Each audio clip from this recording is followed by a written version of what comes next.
Hélène Léonard, j'espère que vous vous portez bien ici votre apprenti teacher national pour ce direct d'actualité. Bon, mes petites soeurs tenaient à vous, bon, mes petites soeurs, et mon petit frère, ou du moins mon petit oncle et mes petites tantes voulaient vous dire un petit coucou. Alors, je viens comme ça intervenir par rapport à l'affaire qui se passe à Lambaréné. Voilà, j'ai appris hier que Tata Berti et Eric Otete, qui étaient au marché de Lambaréné pour revendiquer plus de place pour les sœurs gabonaises, parce qu'elles ont remarqué que les gabonaises n'avaient pas de place, n'avaient pas beaucoup de place, et les étrangères étaient déjà bien installés. Donc, hier, j'ai suivi l'intervention comme ça du deuxième maire de Lambaréné, et suite à son intervention, apparemment, je préfère dire apparemment parce que je n'étais pas sur les lieux, Tata Berti et Eric Otete auraient été mis aux arrêts. Les voitures des gens là. Ils auraient été mis aux arrêts pour, je pense, bon, pour la raison la plus logique, c'est trouble à l'ordre public. Hein. Quand j'ai écouté, voilà, les arguments du monsieur, il disait tantôt que oui, avant que le marché ne soit construit, les dames là en question, les étrangères, elles étaient déjà là. Donc, il avait été décidé depuis que quand le marché va être construit, elles auraient la priorité, voilà, parce qu'elles étaient déjà là. Ça se comprend, n'est-ce pas? Et pendant son interview, voilà, il y a une femme qui a voulu faire preuve d'impolitesse. Voilà, il a menacé de la frapper en direct. Bon. Je pense que même en politique, il faut faire l'école. Vous savez, les grands politiciens dans les grands pays là, les grands politiciens là, ils ont beaucoup fait l'école. Pourquoi ils ont beaucoup fait l'école? Parce qu'ils apprennent à gérer selon les grandes théories mondiales. Et il y a une grande théorie mondiale qui dit que là où le peuple va, c'est là où tu dois partir. Le maire là, c'est pas les Gabonais qui l'élisent. Mais il entend bien comment les gens sont frustrés. Il reste cambré sur sa position que pas de lui ne bouge pas. Il va encore être élu. Ça là, ça s'apprend à l'école. Un bon politicien sait qu'il doit gagner le cœur de son peuple. Un bon politicien sait qu'il doit avoir le cœur de son peuple dans la main. Et ça veut dire, même si parfois il doit brader un peu ses principes, c'est ça la politique, tu dois aller là où le peuple veut partir. Voilà pourquoi vous avez vu récemment là, il ne prend pas note sur ses, il prend par exemple sur ses chefs. Vous avez vu la note qui est sortie là, la note là même un peu fait rire. Vous avez vu la note qui est sortie là où, voilà, les autorités gabonaises interdisent maintenant aux étrangers de faire les petits boulots sans avoir accès à la légalité. Donc, il doit d'abord se faire légaliser avant d'avoir accès aux petits boulots. Bon. C'est une petite tape seulement sur les fesses, mais ce n'est pas vraiment ce que les gens attendent. Mais vous voyez déjà que ils sont attentifs au mouvement du peuple. Quand le peuple n'est pas d'accord, ils ne sont pas d'accord. La politique, je suis doué pour le lire, je suis doué pour l'expliquer. Mais moi-même, je ne suis pas doué pour l'appliquer parce qu'en réalité, moi, la vie des gens, je m'en fous. Mais la politique, pour ceux qui aiment faire la politique, pour ceux qui en ont envie, la politique, c'est de se faire aimer. Ce sont ces gens-là qui te choisissent, ce sont ces gens-là qui t'élisent. Tu entends comment le peuple est en colère. Ça, c'est quand tu n'as pas... Voilà. Tu n'as pas fait l'école de politique.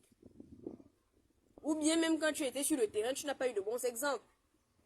Même les grands chefs ont compris que là, le peuple est en colère.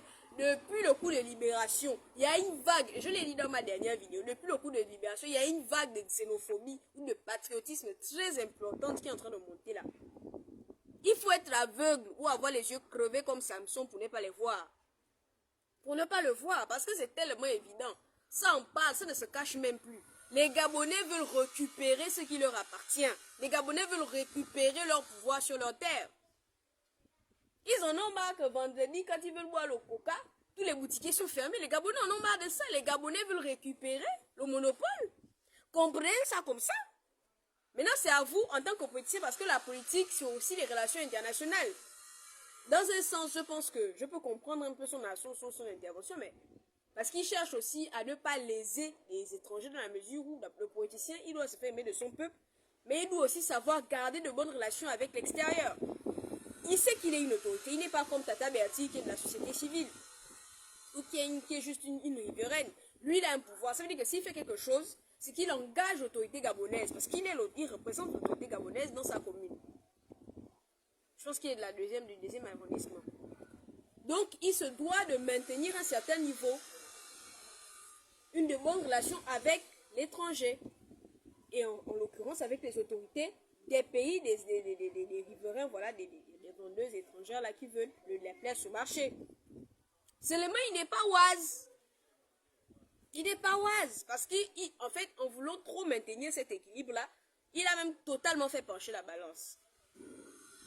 Ce qui aurait été, selon moi, hein, si moi j'étais politicienne, parce que moi j'aime la politique, j'aime l'observer, j'aime la commenter, mais je n'aime pas l'appliquer. Si moi j'aurais été politicienne, je me serais assise. Et quand j'aurais pris la parole, j'aurais d'abord pris le temps de j'aurais même toute une équipe pour réfléchir d'abord à ça toute la nuit. Je ne me serais pas mis sur le coup de l'émotion, parce que là tu vous sentais qu'il a été touché dans son ego. Vu que quand la dame a eu un écart de langage, il a failli lui porter main. Moi, je me serais d'abord assise. J'aurais pris un temps même d'abord pour me poser.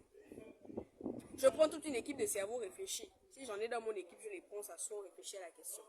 Et quand je sors, je viens donner une réponse qui va, soit elle satisfait tout le monde, soit elle évite de mécontendre tout le monde. Je m'explique. Après mon temps de réflexion, je serais venue. Et j'aurais dit bien que, d'accord, je reconnais d'abord ce qui s'est passé avant. Bien que les dames en question étaient prioritaires, voilà. Maintenant, on observe que nous sommes dans une vague de on appelle ça comment la restauration des institutions, il peut même mêler ça. La restauration des institutions, voilà, le mouvement patriotisme Gabon d'abord. Donc, pour ne pas vous frustrer, ce qu'on va faire, c'est qu'on va répartir de la manière suivante. Les étrangères ne seront pas totalement exclues, cependant, elles auront des places limitées. Là, les Gabonais se sentent valorisés et les étrangers, bien qu'elles soient frustrées, comprennent qu'elles ne sont pas totalement exclues. C'est ça la politique. C'est pas seulement d'aller s'asseoir au meeting, donner les 1000 francs 500 aux gens. C'est ça quand tu as fait l'école, hein? Ou quand tu as bien observé. Mais ici, là, il faut même commenter votre actualité politique, là, me gaz, parce que tellement il y a trop de coquilles. Il aurait dit ça, ils s'en seraient sortis des deux côtés. Peut-être que les étrangères se seraient un peu senties frustrées, mais même si elles se sentent frustrées, elles ne sont pas chez elles. Elles peuvent quand même goûter un peu, avaler la frustration là, mais les Gabonais sont son électorat principal. Là, il est mort, hein, moi je vous le dis.